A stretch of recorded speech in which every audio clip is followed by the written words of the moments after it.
items. He'll be giving this. It's a little loud out because of the ocean noise, so let us know if you can hear him.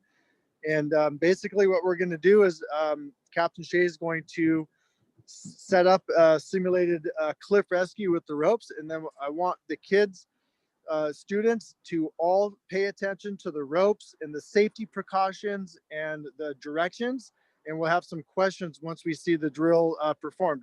Everybody ready for this? Yes. All right, let's go ahead and get it started. So this is Captain Shea. I'll have him introduce himself real quick.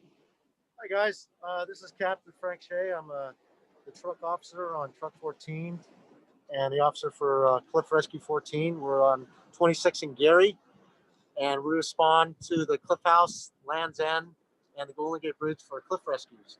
This is our specialized unit for the fire department, and we're a dedicated cliff rescue unit.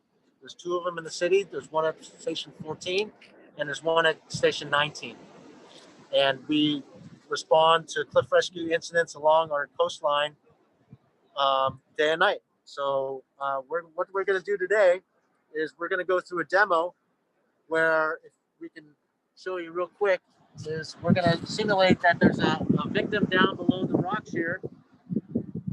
And this is a training area that we usually use along the cliff house.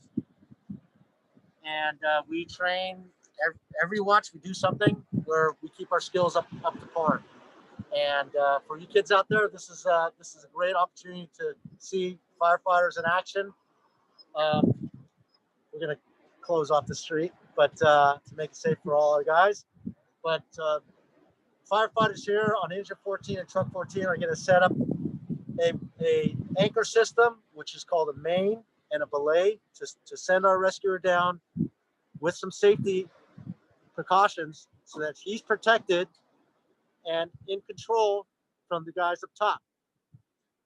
We'll send a victim down there, and we're going to pick them up, and then we're going to change from a lowering system into a hauling system to bring them up. So we'll walk through it. We'll just do it step by step with you guys, and the PIO is going to basically video some stuff, and just keep your eyes on what's going on. There's a lot of knot tying. There's a lot of equipment that's really specialized that keeps firefighters safe. And that's the bottom line, is rescuers have to stay safe so that we can rescue the victims and you guys that are in need of our help. All right, so here we go. Let's start. Guys, let's gather around.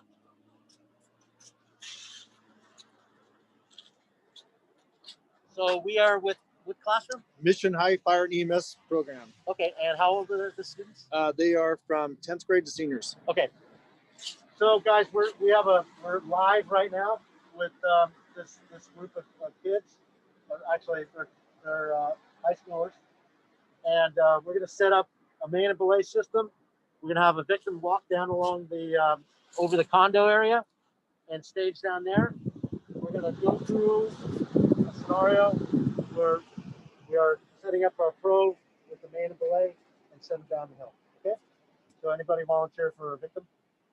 All right, to be our victim. All right, and we have a rescuer. This is Bryson Guzman. Okay, he's going to be our rescuer today, and the rest of the crew has specific duties to set up each system, and the systems are the main and belay. So the main is the main line that the rescuer goes down, and the belay line is a secondary safety measure in case the main fails. So there's always a backup system in our rescues. Okay, so there's always a plan A, plan B. We always have a contingency plan, and for that particular rescuer, he's going down with 2 ropes. All right, we'll set up, guys. A and belay. You guys want to get to work? Yeah. Okay, as they start to set up, just confirming with Elena that you could all hear us okay? Yeah, the sound is good. Thank you. Okay, perfect.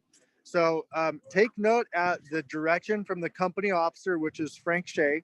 If you look out there in the distance there, I can't zoom in, that's person in the white shirt is going to be our battalion chief, and that's Glenn Kircher on Battalion 7. So normally during these larger events, he or the person sitting in that seat is over, and we have Battalion Chief 8 here as well. They are responsible for making sure that the complete incident runs smoothly and safely. The company officer, you have Lieutenant Arnold Choi and you have Captain Frank Shea. Those are the two company officers for Truck 14 and Engine 14 over there. They are responsible for the clip rescue unit that they staff for these incidences. They have to make sure that the public gets the best service they can potentially get, which is being rescued safely, but they also have to make sure that the firefighters, the staff, are safe as well. So you can see we have pre-arranged actual roping systems here that we're able to utilize. That makes it faster and quicker for us to get to work. You can see we've practiced out here because we may have an incident out here.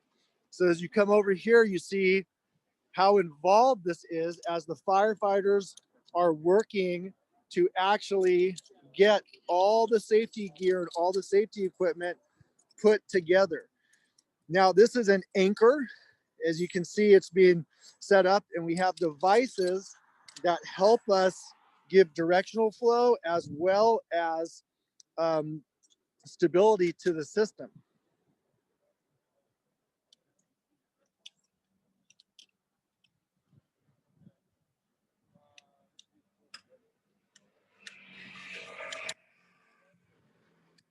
So as you can see, there are lots of different things that we do other than fighting fire.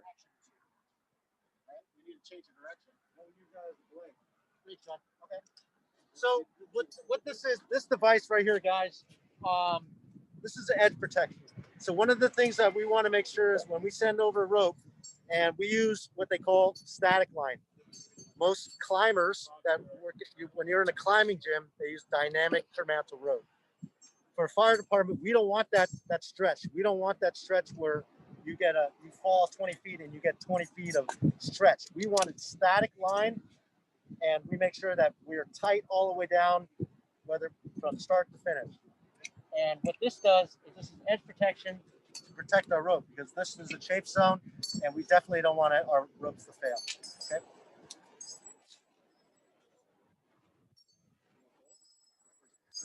So imagine if you're the person that's trapped. So there's our victim way down there, down at the bottom, and that person is waiting for help and they're potentially injured. So time is very crucial. It's instrumental in somebody living or dying in some circumstances. So knowing how to apply these systems and put these systems together beforehand is why we drill constantly. We never stop learning. We never stop practicing, because again, at the end of the day, we're doing this so that we can save somebody's life. And if that person is not injured, it's still a position where they have to get out of a precarious spot. And the only way to get out of that spot may be from a rope, a high or a low angle rescue. So all these factors that you see here, all these team coordinated events, working as a team, listening to directions, understanding the system and the rope process is all, again, very instrumental in making sure that this gets done effectively. So one of the things with any type of rescue, especially with cliffs, is we take our time. And it's not like we're slowing down. We are moving at a pace that is quick, but very methodical, and we don't make mistakes. And we also have designated safety officers that check our work. So we have a team that worked on a change of direction with that, what they call MPD, which is a lowering device that's self-locking. But then we send in another officer or firefighter who is designated as safety to check every single carabiner, make sure it's locked out, that before we send somebody over. And even though we are working, everybody's got a little job to do. We never rush this, because you make mistakes when you rush, especially with cliff. It's very important to work methodically, quick, but then we work really safe, and we make sure that before we even send the guy 5 feet down, everything's in place, everything's been double checked. Perfect. Do you mind showing the students the safety check for Firefighter Guzman with his gear, as he's going to be the one going down? Okay. Who wants to be safety?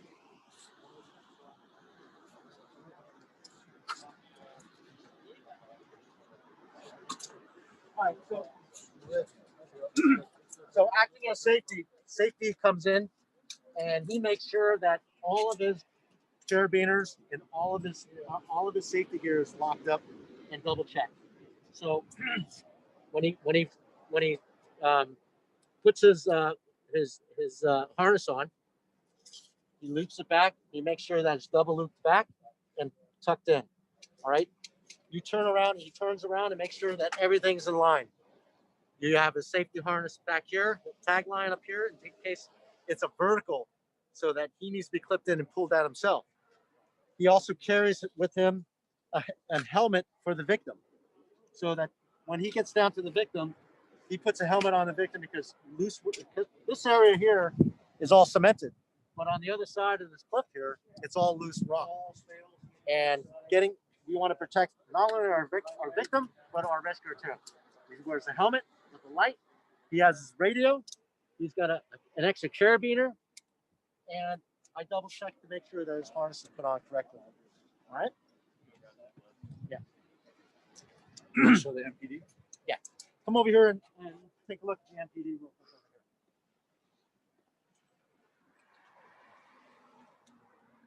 So this is our anchor bag. This is a dedicated anchor bag that has a number of pieces of equipment in here: Prusiks, carabiners, anchors, pulleys. Okay, and this device is a new device from CMC Rescue MPD. And what this does is it has to be threaded in correctly, and if it's loaded in incorrectly, it'll fail. But what this does is, when this toggle is pulled, I can actually pull the rope through, and it just rotates on a cam, so I can lower a rescuer. Excuse me. When I let go, this thing self-locks, automatically locks.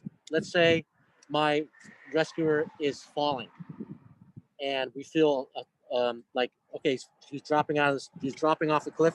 All I got to do is let go of this thing, and he's locked in solid. Okay, and then so this thing, we used to run with what they call a RPM system, rack pulley mariner hitch system, but this has superseded that and is way more technical than the old devices. All trucks in the city carry RPMs, but the MPD, along with the rescue squads, Cliff Rescue 14, Cliff Rescue 19, and a couple other companies run with these. It's definitely an expensive piece of equipment, but it's well worth the price to pay, because it's pretty much dummy proof. Cool. So one thing we do is we make sure that we take care of our equipment. And for you future firefighters or rescuers out there, one thing is, you definitely want to take care of your equipment. We don't step on our rope. We make sure that guys are not stepping on rope like this, like I'm doing, which I'm not supposed to do, which grinds in dirt and rocks into the rope, which can maybe fail eventually. Okay, so we'll go over here. These guys are almost ready. Any questions out there? Do we have any questions? We got time for about 2 questions before we go to the next space here. Any questions so far? There was a question about why there's 2 ropes going down. The belay rope and the Okay, rope. so the answer to that is we have redundant systems in the fire service, and we have what I call the main rope, which is the rope that the firefighters are using to lower and raise the rescuer. This rope here, the white rope, is designated as a belay. And belay is a term in the climbing world. A belay basically is a safety rope. And it's our secondary rope, which, in case the main rope, which is the orange rope, fails, the white rope, which is the belay rope, can catch the rescuer. So it's a redundant system, and it's part of all fire departments use the redundant system when they're doing cliff rescue or rope rescue. If there were in fact a victim down there that was in imminent danger of falling, there is in place the ability to put one line in and rappel down, self-rappel down, and try to secure the victim until this system can get set up. As you can see, it took about 10 minutes to set up the system, and we're doing it slow for a demo. But if this were a real live rescue, this would get set up within 5 minutes. Very quickly, these guys are professionals. They handle their gear.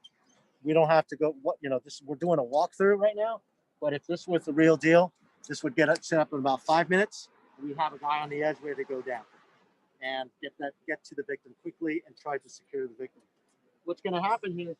Firefighter Guzman's getting set up right now with the main and belay with the carabiner. Okay? He's getting attachment points by the safety officers and the other firefighters with his gear. This bag here is the victim harness. It's pre-connected to the main and belay line, so that the victim is also in the redundant system. If this should fail, the main line, this line should fail, the victim and rescuer are both protected. So we are not only protecting the rescuer, we're also protecting the victim into our system. Because let's say this person is down there and he's ETOH, which is he's drunk and he's belligerent and he decides that he wants to fall in his face. The rescuer now has this victim far enough away where he can keep his distance, but also help him up. If he were to fall, the victim were to fall, he's protected by these Prusiks. This is called a Prusik. And if you want to look up Prusik in your online, it's a knot that can be moved up and down the line. And with friction, because of the special knot, the Prusik knot, it can stop when it's under load. See, I can easily move this up and down the main line. But when I want to make it stop, it basically stops on itself with friction. It's if you ever seen James Bond do it, he's climbing up with his shoelaces, and that's a Prusik knot. Maybe I'm too old for that. I'm sure they know who James Bond are. I hope. Yeah. Sean Connery, who just died at 9 years old. He Prusiked up with his shoelaces on one of the James Bond movies, and that's the knot he used, a Prusik knot. Okay. All right. So how are we looking? Do you mind videotaping him going over real quick? Yeah. On a different phone? On a different Just so we just have a... Okay. Then what do you want to do? You want me to send it to you? Hustle, right? Hey, good to see you.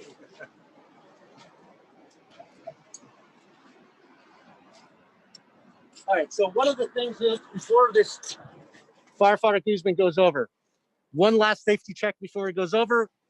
The safety officer is double checking all of his carabiners. These are called locking carabiners.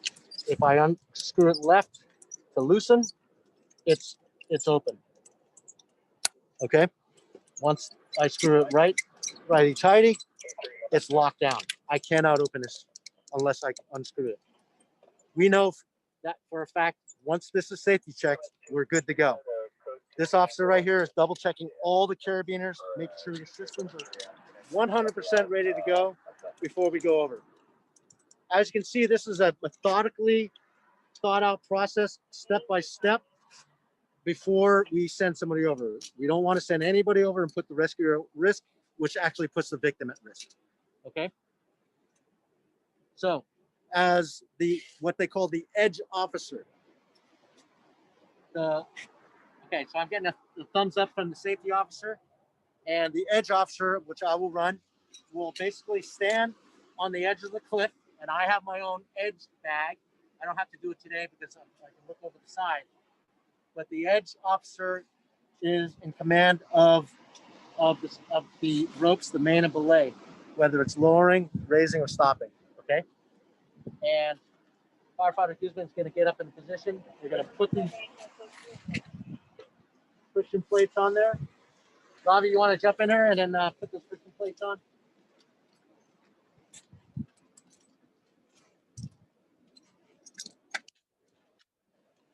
Okay, so we can see it. Well, so setting up the scenario here, we have a firefighter down there who's our victim. If you can look at the steep cliff here, it's a 90-degree drop, and it's approximately 50 feet. And if there was a victim down there, this is a big drop. If someone had got themselves stuck 50 feet down, there's no way they're going to climb up unless they're a rock climber. Okay, and then even then they would put themselves at high risk. So what we're doing here is we're protecting our rope with these friction edge protectors. We have our main over there in our orange and our belay right here. Okay. So usually I'd be on the radio and say, ready on main, ready on belay, ready on belay. Rescuer ready? Okay, we're all set to go. We're going slow and step by step. Usually it would be more fluid and we're going down. All right. Lower. What I'm doing now is actually getting this rescuer down to the victim. And he's opening up the gate on the MPD and lowering him down as mirrored on the main here, on the orange road. Okay. A little faster? Yeah. So any questions as we're lowering the rescuer? There was a question about how often you all have to perform real cliff rescues. How common is that? We average about 5 a month, give or take, that are actual cliff rescues. However, we do have over a dozen incidents a month where we have to use the material, but not necessarily lower somebody down the cliff. Basically, we're using it as a safety mechanism. So we have miles and miles of actual coastline in San Francisco, ranging from Fort Funston all the way wrapping around to Aquatic Park. And then we have other locations such as in McLaren Park and Glen Canyon, to use 2 examples in the city, as well as the Coit Tower Cliff that we've had cliff rescues on as well. So now that the victim and rescuer are now he's packaging up the victim. So he's brought down a victim harness with a helmet. He's going to put the helmet and harness on him. Once he has the harness and made contact with the victim, the rescuer is secure. We're pretty much stabilized. Everything's cool. He can take his time, package him up. We're not in a rush right now. So now on the top side, I'm going to do, this is not where we're not supposed to step over the road, but we're going to show you what's happening here. We never want to get in this little V, especially over there or there. So this is for demo purposes. If this were to fail right here, that rope would slam over here and guys would be thrown over the side. So for demo purposes, we're just what we're working with. So we're setting up a Prusik with a pulley. This is a 3-to-1 mechanical advantage. If you guys understand the dynamics of the physics here, a 3-to-1 means that for every 3 feet I pull, the rescuer is going to be pulled up 1 foot. All right. So if this rescuer was 1,000 pounds, I might have to go to a 5-to-1 system and set up another pulley system, which means that for every 5 feet these firefighters pull, he's only coming up 1 foot. So imagine how much rope you need and how many times you have to set up the system and reset for a rescue. So right now, this is a 3-to-1 system, okay? And the belay is going to take this out of the set here. Everything's locked off, so it's protected. Okay, hauling team ready? All right, hauling team's ready. And belay's getting set. So even when he's being pulled up, he's being protected. You asked about why there's two ropes. This is a hauling rope right now. We're pulling the victim back up with the rescuer, and this belay rope is mirroring the orange rope and bringing them up at the same time, keeping the tension on where it's not pulling too hard. He's not pulling here, but he's just following the main line up so that if this fails, the main line fails, this belay rope can protect the rescuer and the victim. All right, hauling team ready? Belay ready? Ready. Rescuer ready.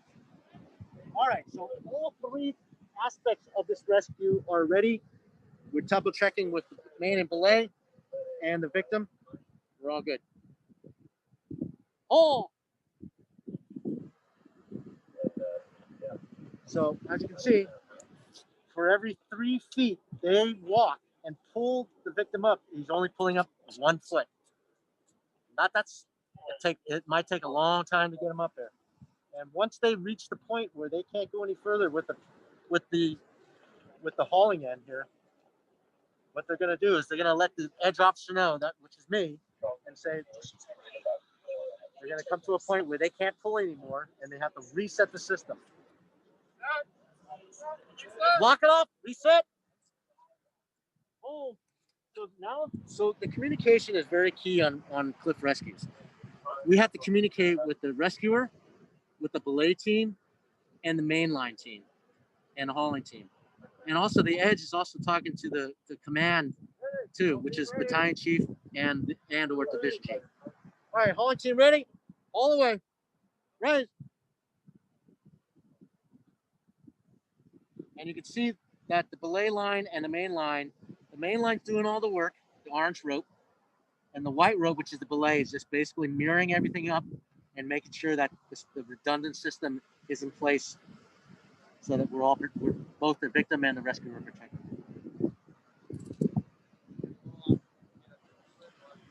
We're gonna stop. Yeah, we just need about 5 feet on the hauling. Yeah, that's good.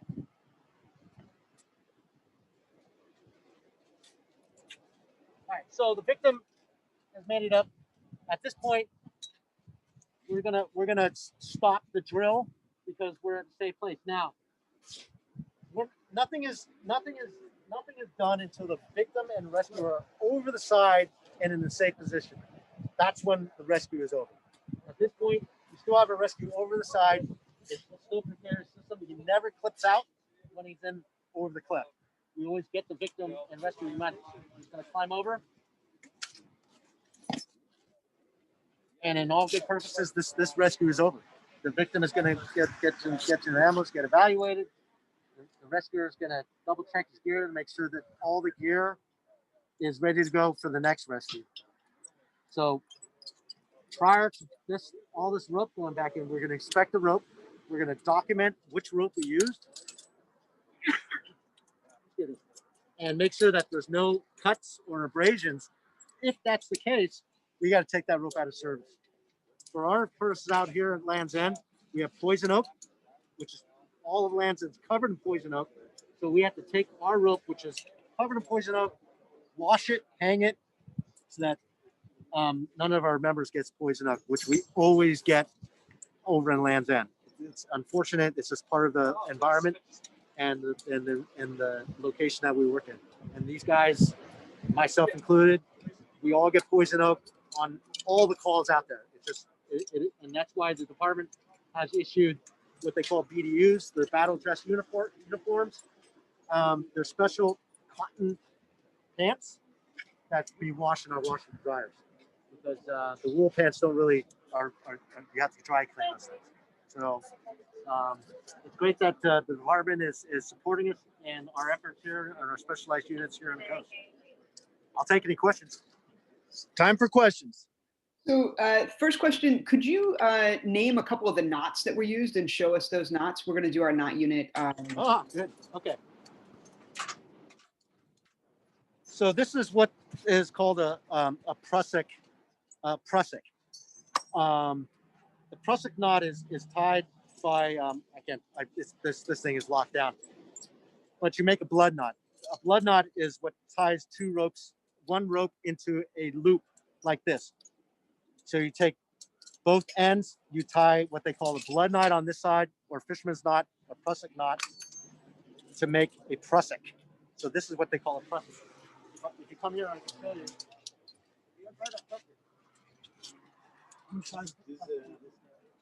So what I'll do to tie a Prusik is I'm going to take this knot and wrap it 3 times and pull it clean. Okay, and then one thing about knots, you want to make sure that all your knots are clean. You know what they call a granny knot. A granny knot is a knot that really is going to fail. It's basically a square knot that's gone south. Okay, because the square knot's a basic knot that everybody should know what a square knot is. It's a good knot that you can untie. But for this knot, this is a Prusik knot. Okay, what this does is that I can loosen this knot and move it up and down this main line, this orange rope. But when I put a load on it, let's say I fall, it grabs. Did you see that? Even without touching the rope or tying it by my hands and holding it, I can slide it up and down. And when I put a load on it and I drop, let's say I'm falling, it locks down on itself. It's one of the key knots for the fire department, and they use it not only in climbing but also for life safety in our rope cache. Can you show them how to tie it one more time? Okay, one more time. Excuse me. I'll take the knot. I hold the blood knot in my hand. Okay.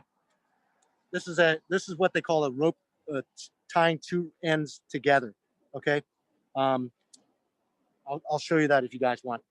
But I'll take the knot and I'll wrap it 3 times. 1, 2, 3. And then I don't want the knot right here where the carabiner is going to be held, because that's where there's going to be a friction point. So I'll take the knot and I'll pull it so that the knot's on the side. And then once it's done, it's a little messy right now, but I got to dress this up. Okay, it's never quite perfect when you pull it tight. But now that I've dressed this knot up, it's clean. Okay, if it were like this and ugly and not pretty, not a pretty knot, right? Look at that. It's all crossed up on each other. That could fail. Okay, so what we want to do is we always want to dress up our knots. Whether it's a figure 8 or a Prusik or a square knot, we want to make sure our knots are clean and pretty, because those will work and the ugly knot will fail. So I can slide this up and down the main line, and look at that. Nice Friction and tight. on, nice and tight. I could trust this knot with my life. If you know how to tie a Prusik knot, you could trust this knot with your life. I would trust this knot if I was clipping to a carabiner and there was a rope and I had a Prusik knot tied in there. I would trust this with my life with one Prusik if I was dangling off the cliff, because this knot is what they call in climbing world, it's bomb. Okay, and that's a climbing term. When something's bomb proof, that means it is not going to fail. Can we show them how to tie the 2 ends together? Sure. I'll have to get out.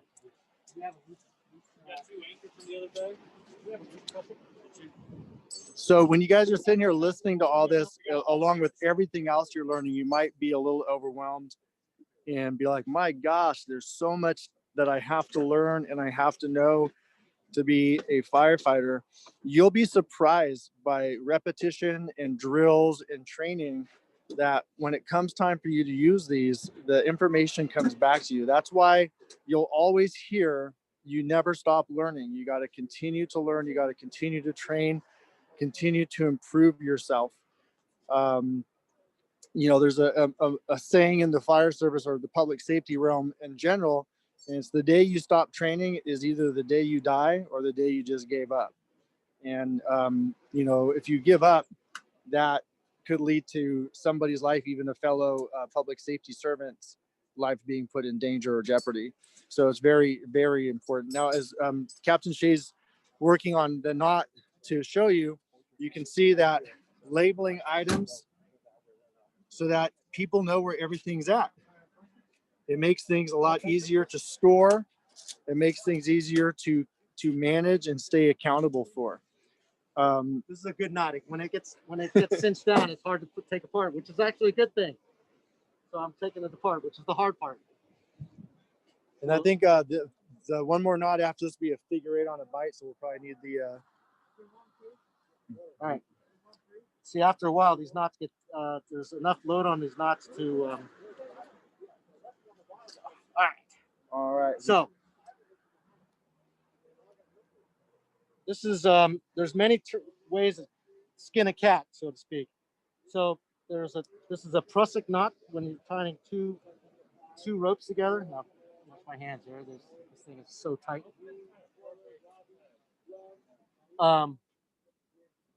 In our line of work, I like to use the term "there's many ways to skin a cat," because you got to look at many different options that we have. Sometimes your plan A, and this goes for life. Sometimes the best laid plans go south, and they don't work. So you have to have a contingency plan. And the one thing that is pretty consistent are knots. Knots are very important, not only in the fire service, but they're good for camping. They're good for tying down a load on your truck. So, or putting a hammock in your backyard. Okay. So what I have is 2 ropes, 2 ends of the ropes. Okay. And what I want to do is make this long rope, which is about 3 feet, into a Prusik. Okay. So what I'll do is hold one end in my hand, and I'll take this end, and I'm just making a bend. This is called a round turn. Okay. And then I take this like a figure 8, and then I take it and I put it through. Okay. So now I have what they call, it's kind of a stopper knot. Okay. And then I'll take this loose end, I'll do the exact same thing. Now, when I say bomb proof, this knot can be used. Let's say you have 2 ropes that are 5 feet, but you need 8 feet of rope. I can put 2 ropes together the same size, tie these 2 knots together, cinch them up right here like that. And what I do, so now I have 2 of these same knots, right? And then when I pull them together, can you see that? See what happened there? Now they're biting on each other like that, and they're 2 stopper knots that are basically cinched on each other, bomb proof. Okay, I'll trust my life with this knot. All right, which is important in the fire service. We have to be able to be confident in the gear and tools that we use. Without confidence in our gear and the equipment that we use, we can't do our job. We're always going to have that fear, like, oh, I'm going to fall, or this is going to fail, and we can't rescue people. We can't do our job without that confidence. Okay, so these professionals behind me are tying these knots and going off cliffs, 100 feet, 300 feet, 600 feet, with these simple little knot like this with their lives. Okay, you guys see that knot? So just to show you real quick here, I'll take this one out. See, once I cinch it up, it gets a little harder to make this quick. So I won't do this knot. So let's say I did one already. I have a little tag in right here. All right, you guys can practice this. You can find this on YouTube. There's a bunch of knot apps out there, and just look up. This is called a blood knot or fisherman's knot, and there's many names for it. There's many applications. Okay, whether you have a boat, or you go camping, or you're tying down a load on the back of your pickup truck, or a passenger car.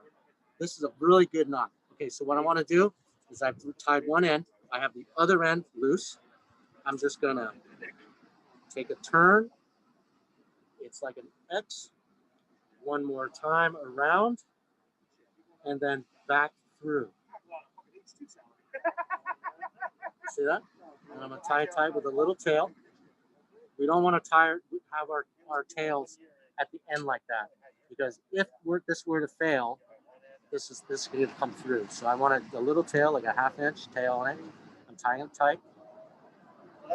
I can slide this rope up and down like this, right? And then I pull it together. Done.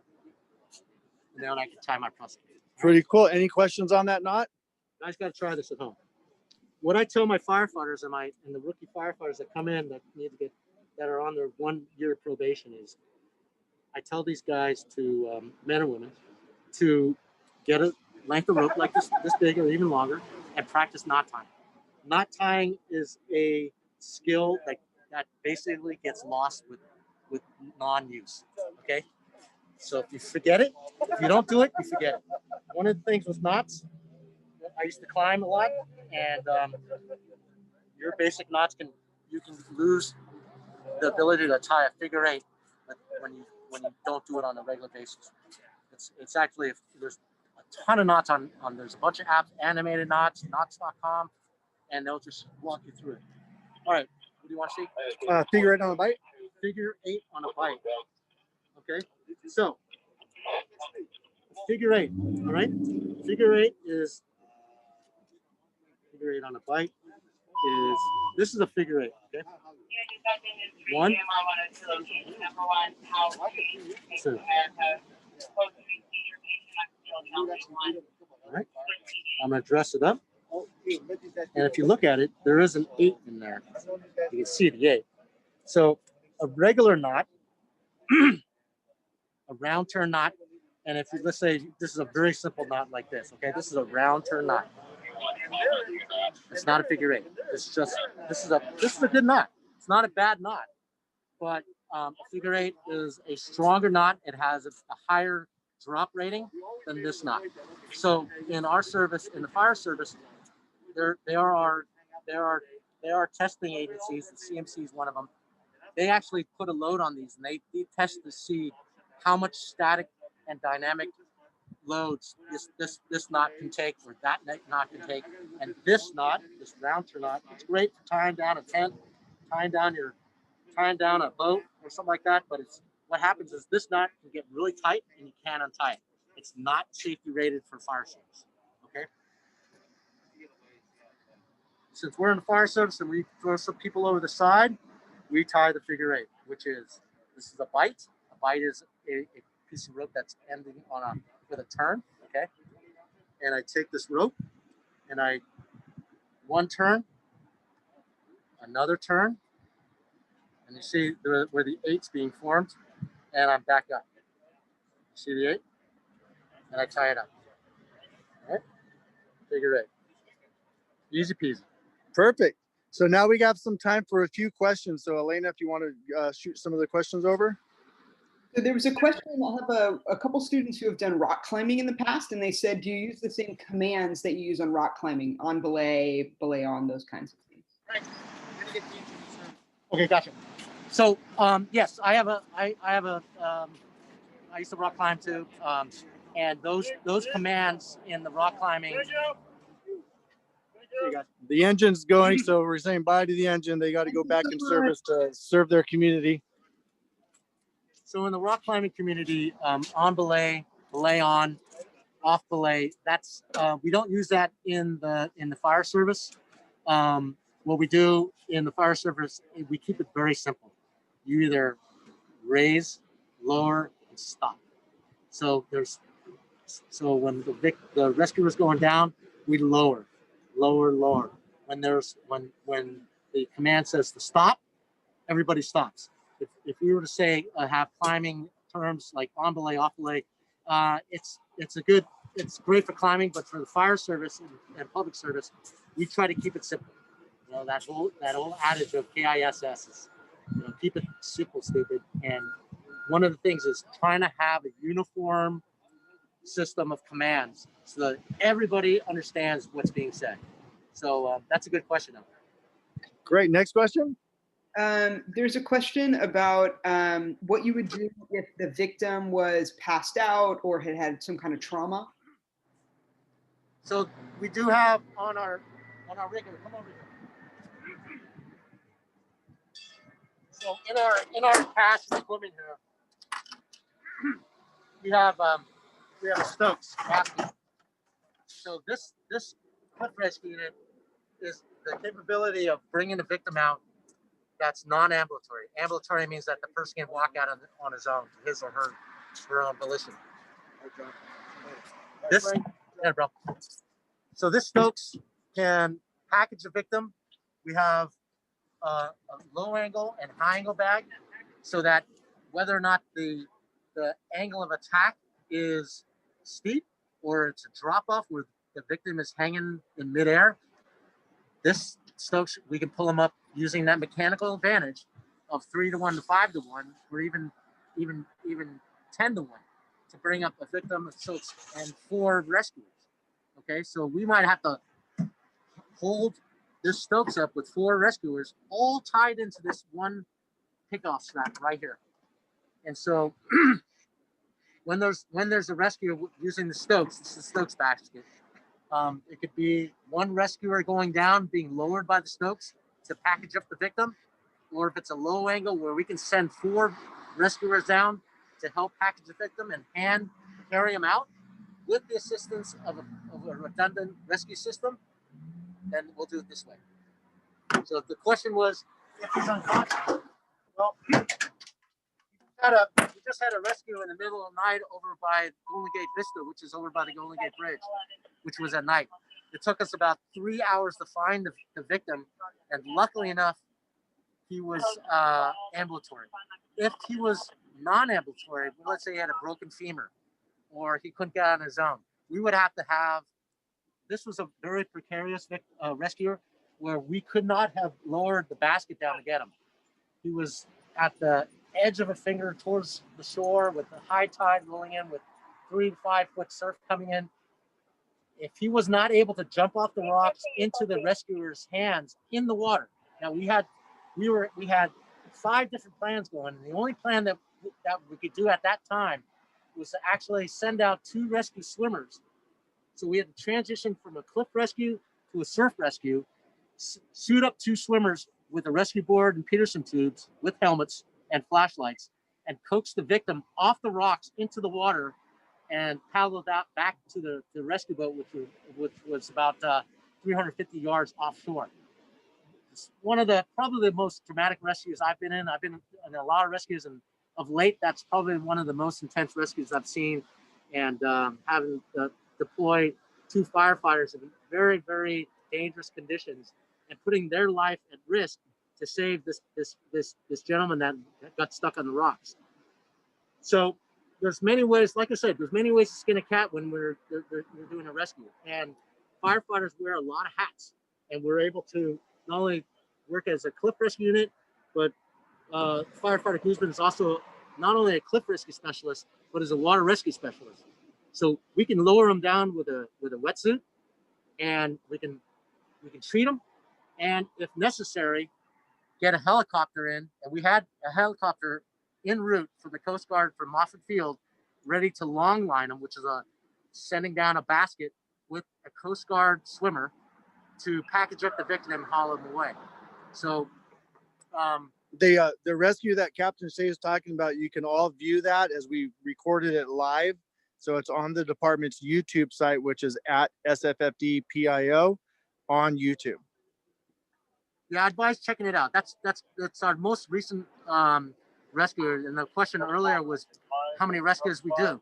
Well, we never know when we're going to get called out, and we never know if it's going to be light, it's going to be dark, it's going to be raining out, and the conditions vary here at Ocean Beach and along the edge of Golden Gate Vista. And my guys, these guys are professionals. They're brave and courageous, and they have the training to do their job and to protect, the life and safety of our citizens in San Francisco, even tourists too. They get stuck in precarious positions. And, the Coast Guard is there to assist us. We have our Ocean Beach lifeguards. We have other units that assist Cliff Rescue 14. We have the U.S. Park Police. We have the U.S. Park Service lifeguards. And so we have a multi-agency response out here along the coastal rescue. And but the fire department works 24 hours a day, and we respond day or night in varying conditions. Right now, it's pretty benign surf right now. It's probably 2 to 3 foot. But we deploy swimmers we just had a rescue off of Seal Rock here in the middle of the night using our infrared cameras. And the Coast Guard ended up picking them up. So fire department response to many varying calls. If you look up here, this is the kind of terrain we have. And so we have to wear these hats, different sets of hats. And if you can imagine yourself rappelling down off this cliff and being lowered, and you can handle that, the fire department's looking for a few good people. Yep. Just last year, if you can see my finger right about there, last year we rescued a person who thought they can climb down, and they got stuck right there. So as we look here, anything you can imagine is probably going to happen in the fire service. We have time for one more question for Captain Shea. There was a question about what, so you sort of touched on this, the different agencies, but if a call gets dispatched as a cliff rescue, what apparatus show up automatically, and then what are additional resources you can add? Good question. From Station 14, we have our truck over here, and Station 14 has a truck and engine, and our special unit, which is CR14. Those 3 units are assigned to Station 14. If there's a cliff rescue or surf rescue, all 3 units respond. We have 2 rescue swimmers on board engine 14. We have swimmers like Firefighter Guzman on truck 14, ready to suit up and deploy out. The additional resources are satellite engine companies, 34 up by the beach. We have 18 truck, 19, all coming for the same rescue. When a call comes out on 911, the dispatchers may or may not dispatch Coast Guard assets or Park Police assets or Park Service assets. It's really dependent on the first units on scene to identify the problem, to identify the severity of the problem, and request additional resources as needed. So the primary units that will respond as first responders are the fire engines, fire trucks, the cliff rescue units, the surf rescue units. If the call comes out at 911, say there's a boat in distress, that goes through the Coast Guard. It goes to the Marine Channel. The Coast Guard will run out. If they need our help, they'll call us too. If we need to, there was an incident over at Seal Rock where it was too big. The surfer got stuck on the rocks. We didn't want to put our rescuers at risk to go get that guy. And we special called a Coast Guard helicopter to long line him off the rocks. That means that they had, he was safe on the rocks, but they had to go down and send a rescuer down there to pick him off that rock and bring him to safety. So it does take a tribe, and luckily enough, we have a great working relationship with San Francisco Fire Department, or San Francisco Police Department, the Park Service, the Coast Guard, the CHP, which has a helicopter called Henry 1 that could be in the air in about 10 minutes. And so it does take a tribe to sometimes handle these rescues, these multifaceted types of rescues. Perfect. Well, I want to thank Station 14 for coming out here and demonstrating a cliff rescue, showing the importance of using ropes. I know we're going to be going into that lecture soon. So this gives you an idea of applying a knot while you're learning how to do the knot. One thing that helps me learn is the why. Why do I need this knot? Oh my gosh, it's so hard to figure out. And once I figure, well, I need this knot to attach 2 ropes. So if I need a longer rope, or I need a stronger tension, I can do it. Or I need a figure 8 or a figure 8 on a bite, so I can use it as a loop to help pull somebody up or anchor somebody down. Those are things that help me out and might help you or not, but nonetheless, knowing why you're doing something is always good while you're practicing it, so you can visually apply it to something while you're tying it. Elena, do you have any questions for me before we go off? No, please pass on our thank yous to the Station 14 and the folks who have spoken with us today. That was really great. Really appreciate it. Great. And Elena, if you don't mind sending me a copy of the video, I'd appreciate it. Will do. All right, class, thank you very much. Again, I hope you enjoyed our virtual field trip. As we enjoy presenting to you guys and girls every single time we do it. Looking forward to the next one. And until then, I will say goodbye. Big thank you. Take Thank you. care. Thank you. Thank you.